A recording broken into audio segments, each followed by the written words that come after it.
yang berkaitan dengan faktor-faktor yang mempengaruhi keputusan wisatawan dalam memilih destinasi. Yang pertama, saya akan menjelaskan tentang definisi perilaku wisatawan. Menurut Morrison, perilaku wisatawan adalah proses dan kegiatan yang terlibat ketika orang mencari, memilih, menggunakan, mengevaluasi, dan membuang produk dan jasa untuk memuaskan kebutuhan dan keinginan mereka. Lalu, apa pentingnya untuk mengetahui faktor-faktor dari pengambilan keputusan wisatawan? Yaitu dengan mengetahui apa yang mendorong seseorang untuk memilih destinasi tertentu, suatu industri dapat mengembangkan kampanye pemasaran yang tepat sasaran. Misalnya, jika wisatawan tertarik pada keindahan alam, promosi dapat menonjolkan kekayaan alam untuk menarik perhatian wisatawan. Lalu selanjutnya yang akan saya bahas adalah faktor-faktor yang mempengaruhi keputusan wisatawan. Yang pertama ada faktor harga, yang kedua aksesibilitas, yang ketiga tren sosial, yang keempat faktor budaya dan sejarah, dan yang terakhir keamanan dan stabilitas. Yang pertama harga, biaya, akomodasi, dan aktivitas. Wisatawan seringkali membanding-bandingkan harga atau opsi-opsi yang akan didapatkannya. Salah satu alasannya mungkin karena menghemat uang. Namun, seorang wisatawan pasti akan cenderung memilih opsi yang lebih murah dengan fasilitas yang lengkap. Sebagai contoh, seorang wisatawan lebih memilih menginap di resort yang sederhana dengan harga yang lebih terjangkau, namun fasilitas yang didapatkan sudah cukup lengkap daripada menginap di hotel mewah tetapi biaya yang dikeluarkan jauh lebih besar. Lalu, aksesibilitas, kemudahan transportasi, infrastruktur, dan ketersediaan fasilitas umum. Aksesibilitas suatu destinasi dipengaruhi oleh kemudahan transportasi, baik darat maupun laut, serta ketersediaan fasilitas umum seperti hotel, restoran, dan sistem transportasi. Wisatawan cenderung memilih destinasi yang mudah dijangkau dan memiliki fasilitas umum yang lengkap. Selanjutnya, tren sosial, dampak media sosial, dan rekomendasi influencer.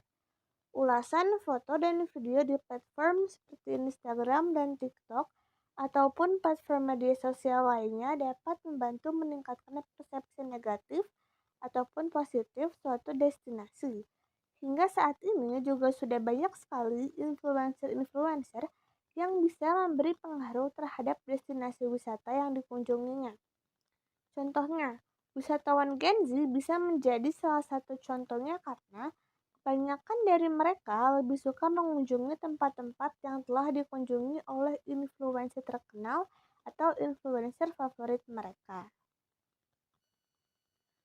Lalu faktor budaya dan sejarah, ketertarikan pada budaya lokal, festival, dan situs bersejarah. Faktor budaya dan sejarah juga memainkan peranan penting dalam memilih destinasi.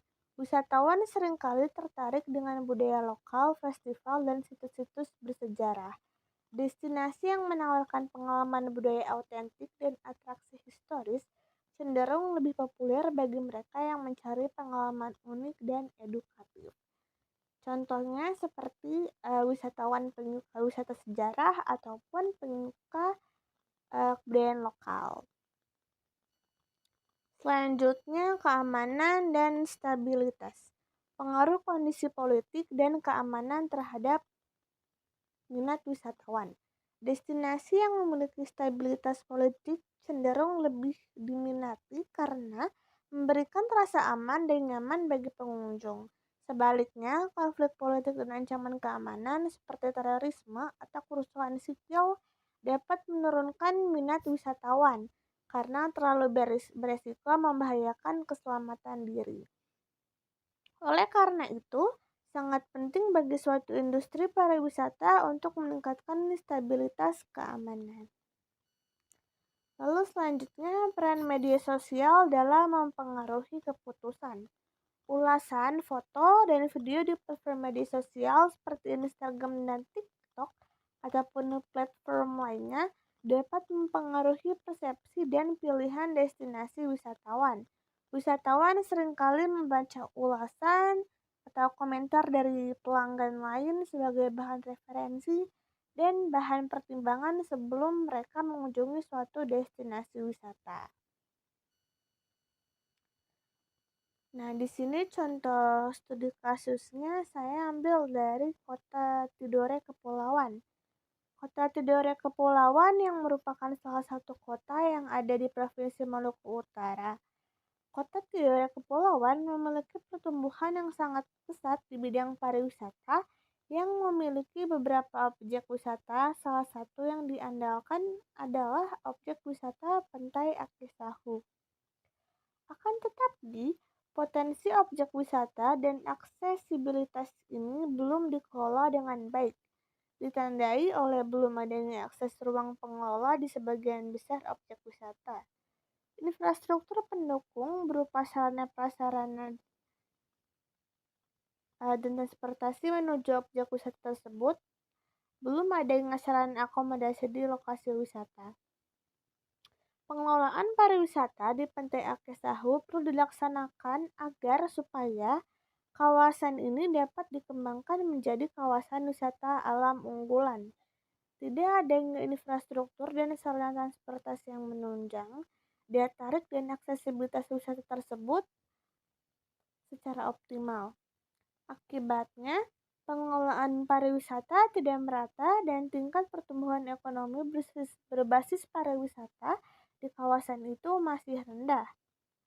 Lemahnya pengelolaan pariwisata di kawasan ini menyebabkan kurang termanfaatkan dan terkelolanya potensi wisata di kawasan tersebut.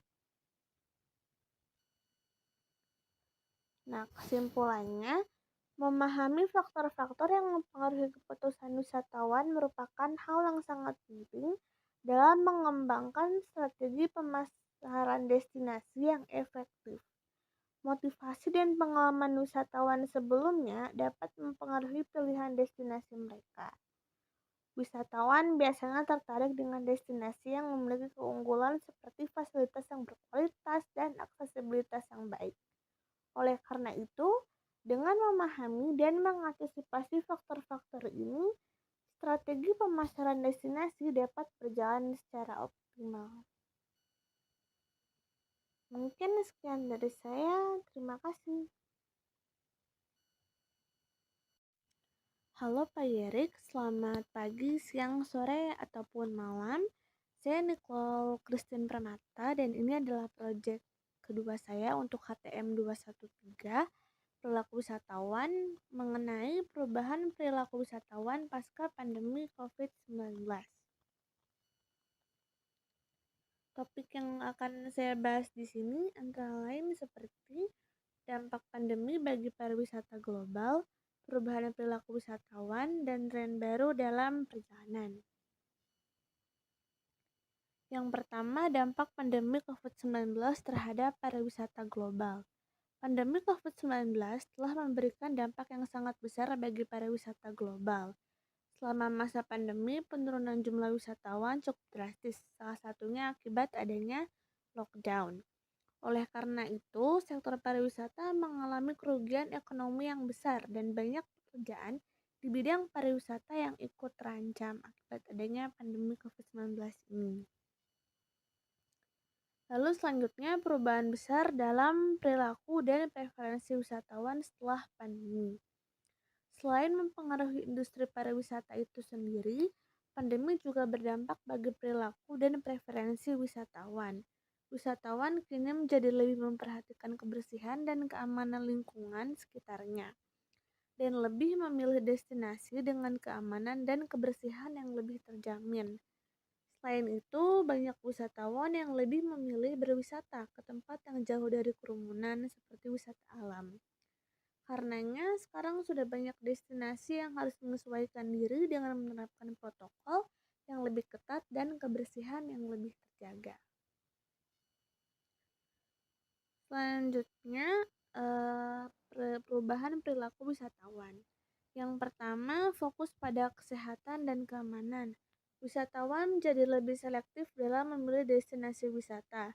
Wisatawan akan mempertimbangkan beberapa hal seperti keamanan, kebersihan destinasi yang akan dikunjunginya. Selain itu, wisatawan akan lebih memperhatikan kesehatan diri sebelum pergi berkunjung. Perubahan perilaku wisatawan yang selanjutnya adalah peningkatan minat pada wisata alam dan destinasi terpencil.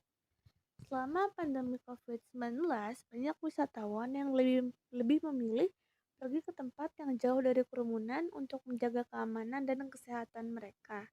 Wisata alam adalah salah satu pilihan yang jauh dari kerumunan dan keramaian. Wisata alam yang dimaksud adalah gunung dan pedesaan dan masih banyak lagi. Selain itu, oleh karena pandemi ini juga banyak wisatawan yang mulai mencari-cari destinasi terpencil yang jauh dari kerumunan. Lalu selanjutnya, perubahan perilaku wisatawan yang lain adalah fleksibilitas dalam pemesanan.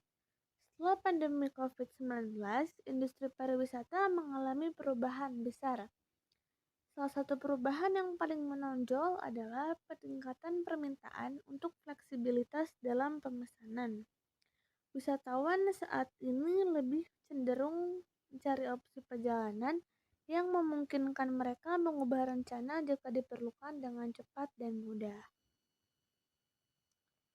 Lalu selanjutnya di sini ada tren baru dalam perjalanan.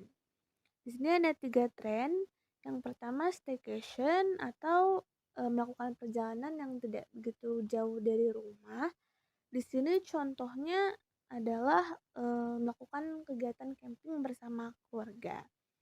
Karena kegiatan camping ini jauh dari kerumunan dan keramaian, hanya bisa dilakukan bersama keluarga, jadi juga mencegah penularan selama COVID-19, jadi lebih safety.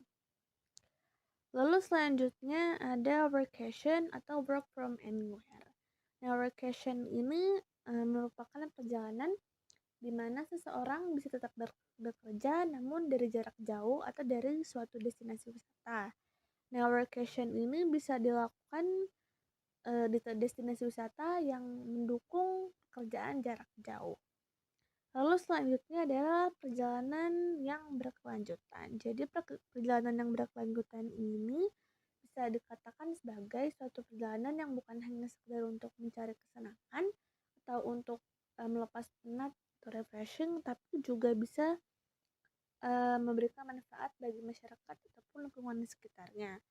Nah, contoh perjalanan yang berkelanjutan itu antara lain seperti ekoturism. Nah, di sini contoh kasusnya adalah Coban Jahe, di mana Coban Jahe ini adalah salah satu destinasi wisata di Malang yang terkena dampak dari pandemi COVID-19 ini. Sebelum pandemi, jumlah pengunjung pada hari kerja mencapai 25-50 orang per hari. Dan pada akhir pekan atau weekend itu antara 100-200 orang per hari. Namun, terjadi perubahan setelah pandemi. Pengunjung dari destinasi wisata Coban Jahe ini menurun drastis hingga hanya 5-10 pengunjung pada hari biasa dan 50-100 pengunjung pada akhir pekan hingga akhir tahun 2021.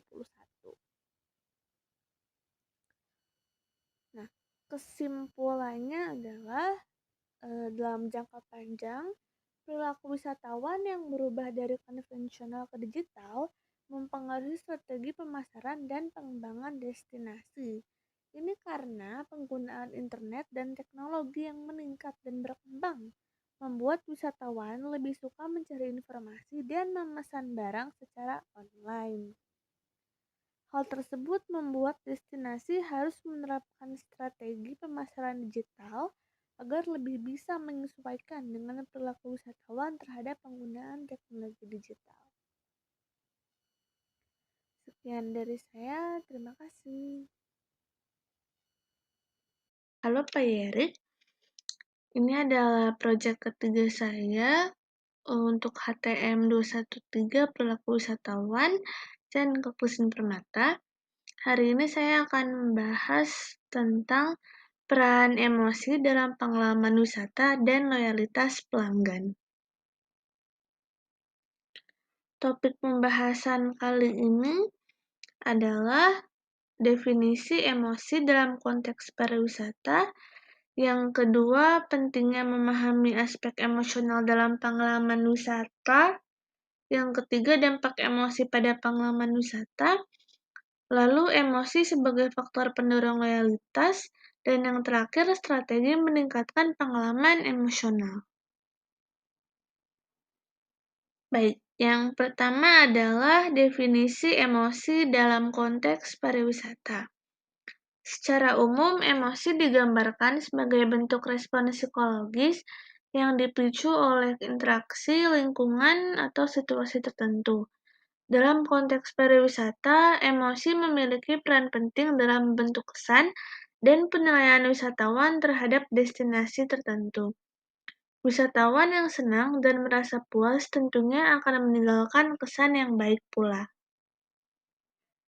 Selanjutnya, pentingnya memahami aspek emosional dalam pengalaman wisata. Aspek emosional dalam pengalaman wisata sangat penting karena emosi mempengaruhi persepsi dan kepuasan wisatawan. Emosi seseorang bisa mempengaruhi bagaimana ia merasakan pengalaman itu sendiri. Oleh karena itu, industri pariwisata harus menciptakan pengalaman yang menyenangkan supaya wisatawan menjadi loyal dan merekomendasikan destinasi atau industri tersebut kepada orang lain. Selanjutnya, dampak emosi pada pengalaman wisata. Yang pertama, interaksi layanan. Keramahan staf dan kualitas layanan pelanggan yang baik tentunya akan membuat wisatawan merasa puas. Selain itu, rasa dihargai dan diperhatikan juga membuat wisatawan merasa nyaman, yang tentunya akan memberikan respon positif juga kepada pihak penyedia layanan tersebut.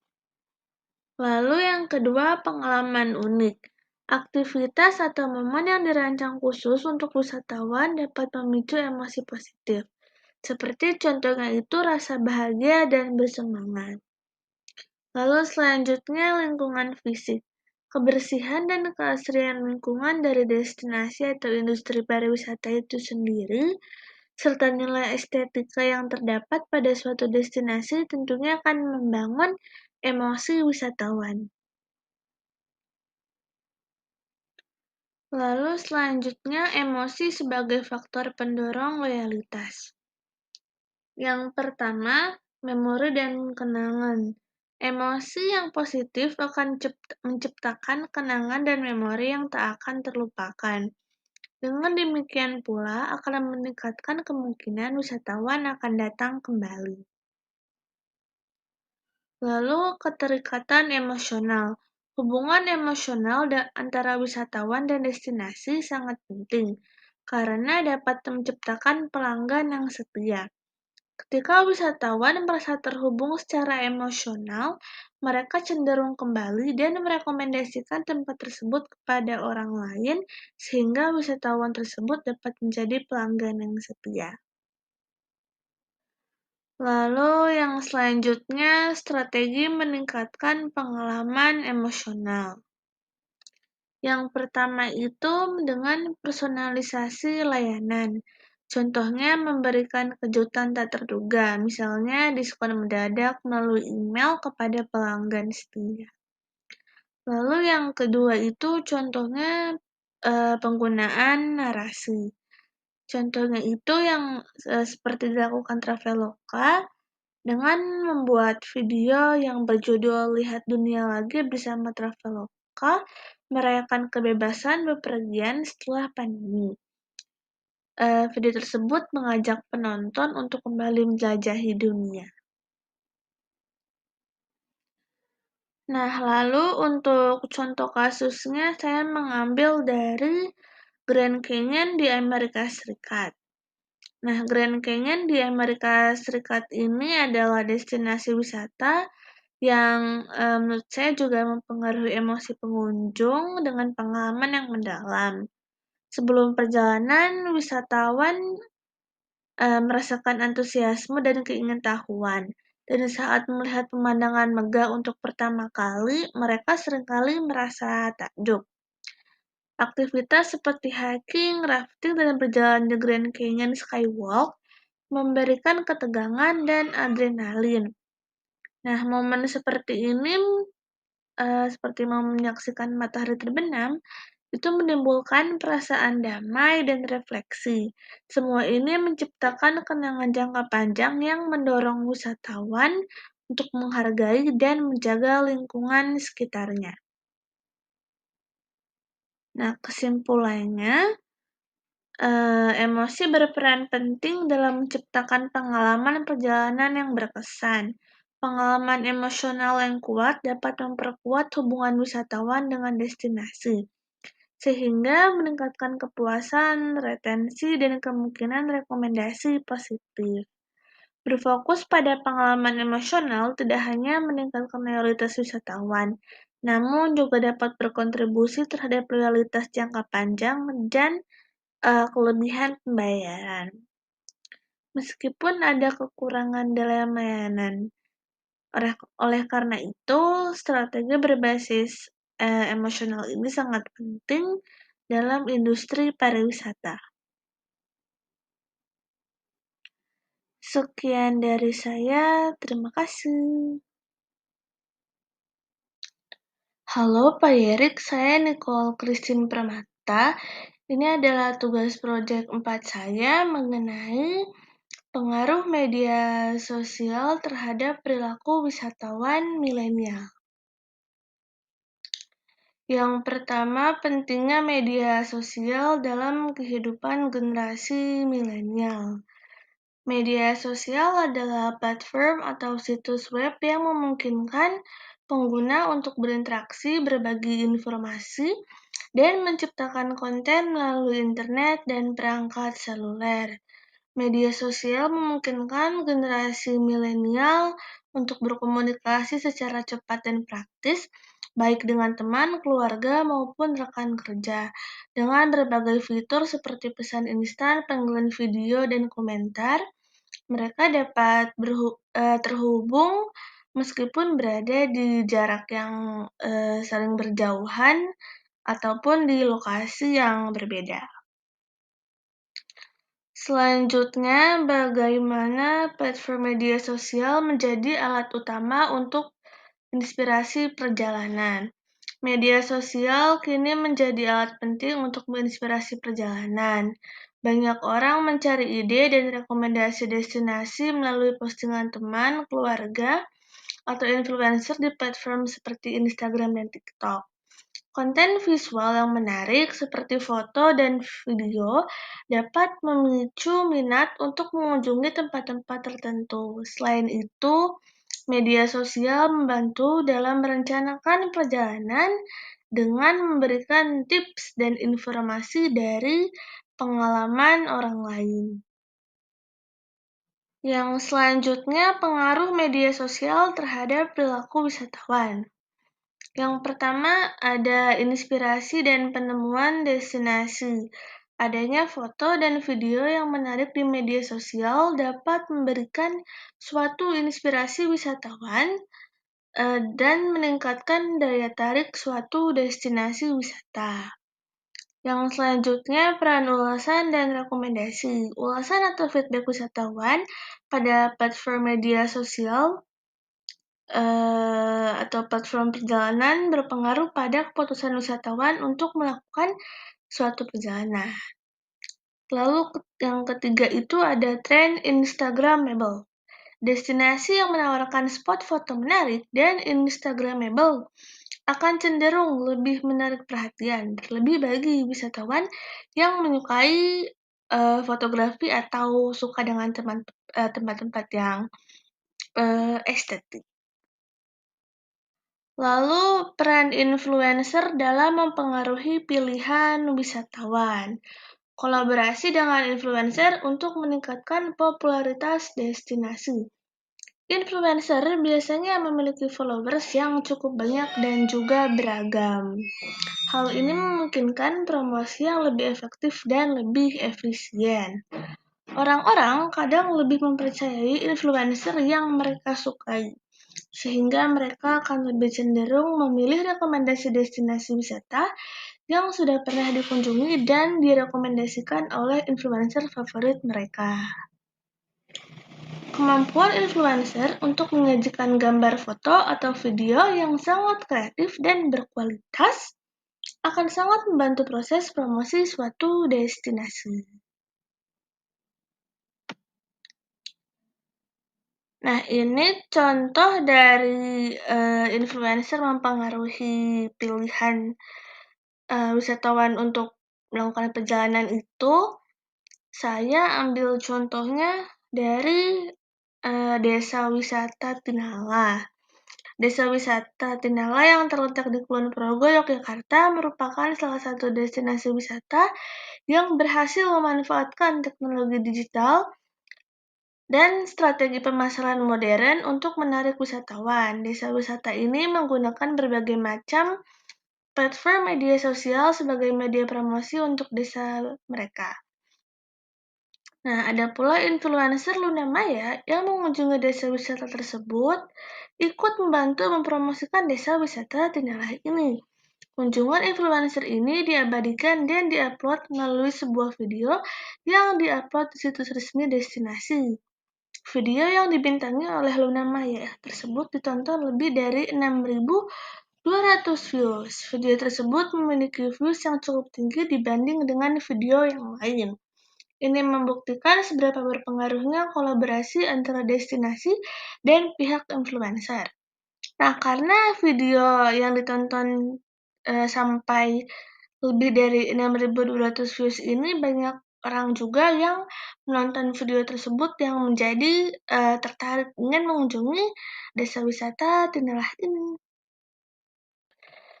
Nah, strategi destinasi untuk memanfaatkan media sosial. Konten yang menarik. Menggunakan foto atau video yang berkualitas tinggi untuk menciptakan konten yang menarik. Selain itu, menggunakan fitur interaktif agar terdapat interaksi juga dengan wisatawan akan cenderung menarik perhatian. Insentif. Menawarkan insentif seperti diskon dan hadiah bagi wisatawan yang membagikan pengalaman mereka di media sosial seperti Instagram dan TikTok. Jadi contohnya itu misalkan membuat suatu program di mana ketika wisatawan itu mengupload sebuah video mengenai destinasi tersebut, lalu menggunakan hashtag atau dengan cara mengetag akun Instagram dari destinasi tersebut, lalu kemudian yang paling bagus, yang paling menarik, dan yang menang itu mendapatkan diskon atau hadiah, seperti itu. Lalu ada hashtag, menggunakan hashtag yang relevan dan kreatif, dan membuat tantangan online. Misalnya berupa lomba video vlog agar wisatawan bisa terlibat. Nah, yang kayak itu tadi.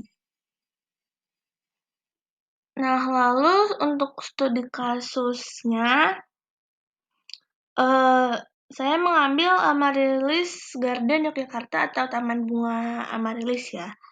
Nah, Taman Bunga Amaryllis Garden Yogyakarta ini terletak di Dusun Ngasemayu, Desa Watuklir, Kecamatan Delingo, Kabupaten Gunung Kidul, Yogyakarta. Telah menjadi sorotan publik karena keindahan bunga amaryllisnya yang mekar.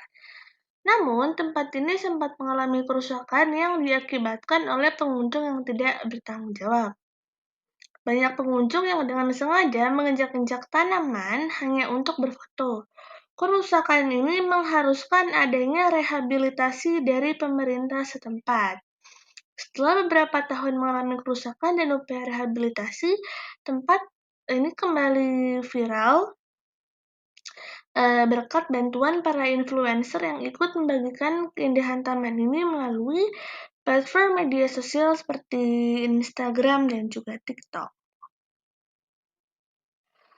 Nah, kesimpulannya adalah Media sosial menjadi bagian yang tidak terpisahkan dari strategi pemasaran destinasi wisata di era digital ini. Dengan kemampuannya untuk menjangkau audiens yang luas dan beragam, media sosial menawarkan peluang bagi industri pariwisata untuk membangun citra merek yang kuat dan menarik perhatian wisatawan, khususnya bagi generasi milenial yang merupakan pengguna aktif media sosial. Platform media sosial ini berfungsi sebagai sumber utama inspirasi dan informasi dalam merencanakan perjalanan mereka. Oleh karena itu, pengelola destinasi pariwisata harus memanfaatkan platform media sosial yang ada dengan sebaik dan seefektif mungkin.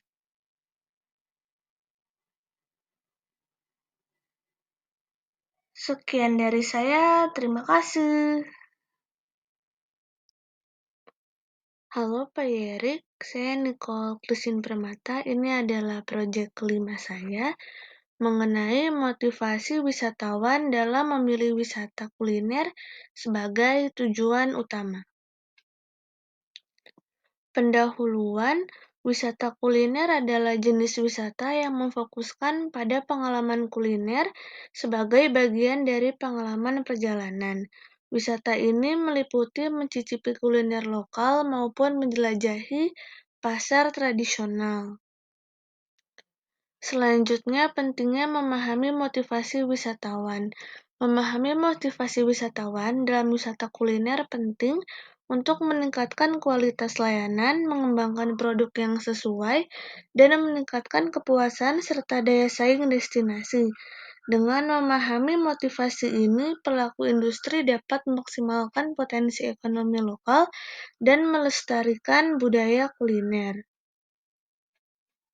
Lalu, bagaimana wisata kuliner telah menjadi tren global yang menarik banyak wisatawan? Wisata kuliner telah menjadi tren global yang pesat berkat beberapa faktor pendorong. Globalisasi dan mobilitas memudahkan wisatawan menjelajahi dunia, sementara media sosial memicu minat melalui foto dan ulasan makanan. Keanekaragaman kuliner di setiap negara menawarkan daya tarik unik dan pengalaman autentik yang ditawarkan oleh wisata kuliner, memungkinkan interaksi langsung dengan budaya lokal. Lalu, faktor-faktor motivasi dalam wisata kuliner. Yang pertama, eksplorasi dan tradisi. Eksplorasi budaya dan tradisi. Wisatawan ingin merasakan pengalaman kuliner yang otentik dan tidak dapat ditemukan di tempat lain, dan dapat berinteraksi dengan penduduk lokal melalui pengalaman kuliner. Lalu yang kedua, pengalaman sensorik dan menyenangkan. Wisatawan ingin mencoba rasa dan aroma yang belum pernah mereka rasakan sebelumnya. Selain itu, atmosfer restoran, kafe, atau pasar tradisional menambah pengalaman kuliner. Yang ketiga, tren media sosial. Wisatawan terinspirasi oleh foto-foto makanan yang menarik di media sosial. Mereka akan cenderung tertarik dengan makanan atau minuman yang sedang viral di media sosial. Selain itu, wisatawan ingin membagikan pengalaman kuliner mereka di media sosial. Yang selanjutnya, dampak wisata kuliner pada destinasi. Yang pertama, kontribusi ekonomi lokal. Dengan adanya wisata kuliner, banyak usaha mikro kecil dan menengah atau UMKM di sektor makanan dapat berkembang. Kunjungan wisatawan yang meningkat menciptakan permintaan yang lebih tinggi untuk produk kuliner lokal, sehingga meningkatkan penjualan dan pendapatan para pelaku usaha. Wisata kuliner seringkali menggunakan bahan-bahan lokal seperti hasil pertanian dan perikanan. Hal ini menciptakan peluang bagi petani dan nelayan untuk menjual produk mereka secara langsung kepada restoran dan UMKM yang terlibat dalam wisata kuliner. Lalu, promosi destinasi wisata melalui kuliner. Wisata kuliner juga berfungsi sebagai alat promosi yang efektif untuk destinasi yang kurang dikenal. Kuliner khas suatu daerah seringkali menjadi daya tarik utama bagi wisatawan. Setiap daerah memiliki kekayaan kuliner yang berbeda-beda, yang mencerminkan budaya dan tradisi setempat. Dengan mempromosikan makanan khas tersebut, destinasi dapat membangun identitas yang kuat di mata wisatawan. Maka dari itu, wisata kuliner memiliki potensi besar dalam mendukung pertumbuhan ekonomi lokal, sekaligus memperkenalkan keunikan budaya suatu daerah kepada dunia luar. Lalu selanjutnya, strategi destinasi untuk memaksimalkan wisata kuliner. Strateginya yang pertama bisa mengadakan festival kuliner lokal, seperti mengadakan kelas memasak hidangan lokal dengan masyarakat setempat ataupun kerjasama dengan restoran lokal. Lalu strategi yang selanjutnya itu dengan kemitraan dengan influencer. Mempromosikan hidangan lokal dengan bantuan influencer akan membangun citra positif suatu destinasi dengan memanfaatkan platform media sosial seperti contohnya di Instagram. Influencer dapat menampilkan keunikan dan kelezatan hidangan demi menarik perhatian wisatawan. Lalu untuk studi kasusnya saya ambil dari Italia. Di Italia, wisatawan cenderung mencari makanan-makanan seperti pizza, pasta, maupun gelato sebagai tujuan utama mereka. Italia juga menawarkan festival kuliner yang diadakan setiap tahunnya. Festival ini menawarkan kesempatan bagi wisatawan untuk merasakan pengalaman kuliner yang autentik. Kesimpulannya, memahami motivasi wisatawan kuliner sangat penting untuk strategi pemasaran, destinasi, dan pengembangan produk lokal. Motivasi mereka meliputi pengalaman kuliner unik, eksplorasi budaya lokal, kualitas dan kebersihan makanan, harga terjangkau, dan lokasi strategis. Dengan memahami motivasi ini, destinasi dapat mengembangkan strategi pemasaran yang efektif. Mungkin sekian dulu dari saya. Terima kasih. Halo Pak Yerik, saya Nicole Christine Permata. Ini adalah proyek ke-6 saya mengenai perilaku wisatawan dalam memilih akomodasi berbasis teknologi Smart Hotel. Yang pertama, apa itu Smart Hotel? Smart Hotel adalah sebuah konsep akomodasi modern yang menggunakan teknologi canggih seperti Internet of Things dan kecerdasan buatan atau AI untuk meningkatkan pengalaman tamu dan efisiensi operasional. Dengan adanya penerapan teknologi canggih tersebut, hotel bisa menghemat biaya operasional dan memahami perilaku tamu terhadap pelayanan yang diberikan. Memahami perilaku wisatawan sangat penting bagi suatu industri pariwisata. Wisatawan saat ini cenderung menggunakan teknologi modern untuk merencanakan perjalanan mereka, termasuk dalam mencari preferensi akomodasi. Selanjutnya, faktor-faktor yang mempengaruhi pilihan wisatawan. Faktor yang pertama, kenyamanan dan kemudahan. Wisatawan cenderung lebih tertarik dengan kemudahan dan kenyamanan dalam pengalaman mereka. Mereka akan memilih fasilitas yang dapat menjamin kenyamanan mereka untuk pengalaman yang lebih baik. Lalu selanjutnya, personalisasi. Penggunaan teknologi AI dan data pelanggan akan memudahkan wisatawan untuk mendapatkan pelayanan yang sesuai dengan kemauan mereka. Lalu yang selanjutnya, keamanan dan kesehatan. Peningkatan permintaan terhadap teknologi yang mendukung kebersihan dan kesehatan. Contohnya seperti robot pembersih otomatis untuk mendisinfeksi area publik dan kamar tamu, memastikan lingkungan yang aman dan higienis bagi semua tamu. Lalu selanjutnya, dampak teknologi terhadap pengalaman menginap. Fitur-fitur seperti smart room yang memudahkan tamu untuk mengontrol suhu atau pencahayaan dan fitur kunci digital yang dapat diakses melalui smartphone akan lebih menjamin keamanan dan lebih memudahkan untuk diakses oleh tamu. Layanan seperti chatbot untuk melakukan pemesanan secara online tentunya akan membuat tamu merasa lebih puas dan leluasa. Selain itu, dengan adanya teknologi ini juga sangat membantu dalam sistem operasional. Lalu untuk contoh kasusnya, saya mengambil contoh dari Hotel De Alana. yang ada di Malang. Hotel ini merupakan salah satu hotel di Malang yang sudah menggunakan sistem Smart Hotel. Setiap kamar dilengkapi dengan teknologi Google Nest, memungkinkan tamu untuk mengoperasikan berbagai fitur melalui perintah suara. Dengan ini, tamu dapat mencari informasi mengenai makanan ataupun tempat wisata dengan lebih mudah. Lalu selanjutnya, strategi bagi hotel dalam mengadopsi teknologi, menggunakan sistem manajemen properti atau PMS modern. Dengan sistem ini, hotel dapat mengoptimalkan operasional hotel seperti reservasi, check-in, check-out, dan lain-lain. Selain itu, pelatihan staf juga menjadi elemen yang tidak terpisahkan. Penting untuk mengevaluasi berapa lama waktu yang dibutuhkan staf untuk menjadi mahir dalam menggunakan teknologi baru. Kesimpulannya, akomodasi yang berbasis teknologi sangat penting untuk dikembangkan, terutama di era saat ini yang penuh dengan generasi milenial dan Gen Z. Tidak dapat dipungkiri bahwa dengan teknologi sangat memudahkan berbagai keperluan dan kepentingan operasional. Dengan bantuan teknologi, industri akomodasi dapat lebih mudah untuk mencapai loyalitas pelanggan. Sekian dari saya, terima kasih.